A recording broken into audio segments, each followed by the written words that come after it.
සුබ දවසක් කියලා මුලින්ම පිළිගන්නවා යක්‍රඩාවනා චැනල් එකට. ඉතින් ගොඩක් අය අහලා තිබුණු දෙයක් තමයි ලංකාවේ මේ තරම් වලව් තිබිලා තියෙනවා. ඒ අතරින් විශාලම වලව් මොනවද කියලා. වලව් 10ක් තෝරගත්තා. ඒ අතරින් අපිට ප්‍රධාන වශයෙන් හොයාගන්න පුළුවන් වලව්ව තමයි මඩුගල්ලේ වලව්ව කියලා කියන්නේ. ඉතින් මේ මඩුගල්ලේ වලව්ව විශේෂත්වය සම්බන්ධව ඔබ ගොඩක් කරනා මීට පෙර යක්‍රඩාවනා චැනල් එකේදී දාලා තියෙන වීඩියෝත් එක්ක හොයාගන්න ඇති, අහලා ඇති මේ වෙනකොට නේද? අද දවසේදී මේ මඩුගල්ලේ වලව්ව ගැන කතා කරනකොට මහනුවර දිස්ත්‍රික්කයේ තමයි තියෙන්නේ. ලී කැටයම් සහ විවිධ සිතුවම් වලින් අලංකාර විදිහට ඒකාලද නිර්මාණය කරලා තිබුණා කියලා අපිට හොයාගන්න පුළුවන් වෙනවා. ඒ වගේම තමයි මේ දෙවනි ස්ථානයට අපිට හොයාගන්න පුළුවන් වෙන්නේ කුලරත්න වලව්ව. ඉතින් මේ කුලරත්න වලව්වත් අපිට හොයාගන්න පුළුවන් උනේ මහනුවර දිස්ත්‍රික්කයෙන්ම තමයි. ඉතින් මේ කුලරත්න වලව්ව ගැන කතා බහ කරනකොට ඩී.එස්. සේනානායක මහතාගේ පවුලේ අය මේ වලව්වේ ජීවත් වුණා කියලා අපිට හොයාගන්න පුළුවන් වුණා. මොකද හොයාගන්න පුළුවන් වුණු තොරතුරුත් එක්ක තමයි අපි මේ සංසන්දනය කරන්නේ. ඉතින් සමහරක් විට මේවා වැරදෙන්න පුළුවන්.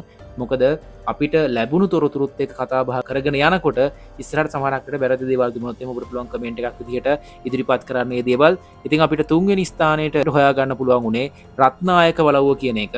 ඉතින් ඒකත් මහනුවර තමයි තිබිලා තියෙන්නේ.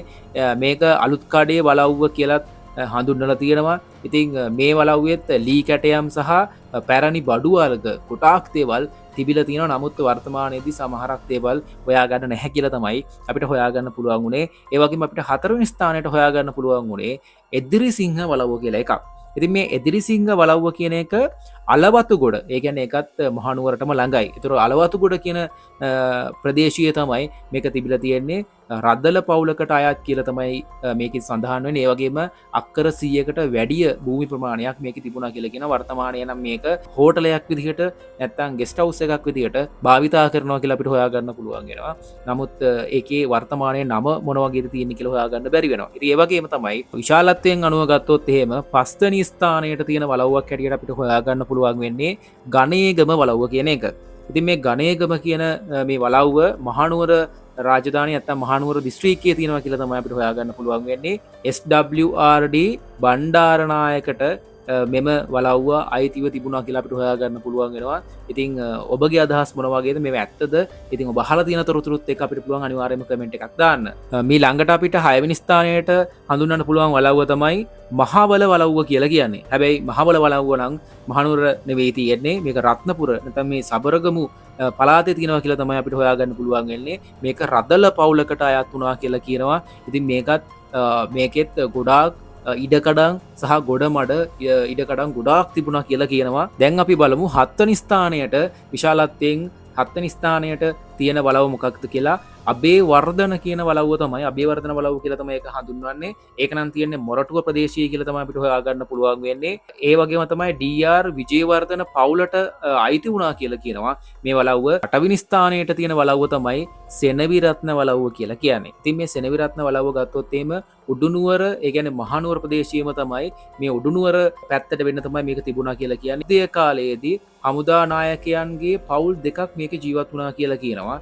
ඉතින් ඒ සම්බන්ධව අපිට තොරතුරු හොයාගන්න පුළුවන් ඉන්නේ මේ විදියට. ඉතින් ඒ වගේම තමයි අපිට 9 වෙනි ස්ථානයට හඳුනා ගන්න පුළුවන් වලව්ව තමයි කොඩිකාර වලව්ව කියලා කියන්නේ. මේකත් කැන්ඩි නැත්නම් මහනුවර ප්‍රදේශයේ තිබුණා කියලා තමයි හොයාගන්න පුළුවන් වෙන්නේ. කොඩිකාර මහතාට මේක අයිති වුණා කියලා කියනවා. ඒ වගේම තමයි මේ කොඩිකාර මහතා කියලා කියන්නේ ඒ කාලයේදී බ්‍රිතාන්‍ය යුගයේ බලය තිබුණු පුද්ගලයෙක් කියලා තමයි කියන්නේ. ඒ යුගයට ලංකාවෙන් සේවය කරපු කෙනෙක් හැටියට අපිට හඳුනා ගන්න පුළුවන් වෙනවා මේ අවස්ථාවේදී. ඉතින් ඔහුට මේකේ අයිති ඒ කාලෙදි තිබුණා කියලා හොයාගන්න පුළුවන් වෙනවා.